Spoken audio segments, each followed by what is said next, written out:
ئێمەی مرۆڤ هەموومان لە ژیاندا وێڵین بە دوای ئارامی و ئاسوودەیی و خۆشبەختی. لە زۆر شوێن بە دوایدا دەگەڕین، وەلی هەموو کات نایدۆزینەوە.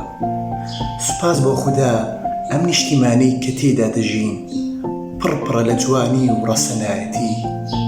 یەکێک لە جوانترین و ئارامترین شوێنەکانیشی مزگەوتەکانە کە تێدا هەموو خەمەکانمان لە یاد دەچێت و تەواو هەست بە ئارامی و ئاسوودەیی دەکەین.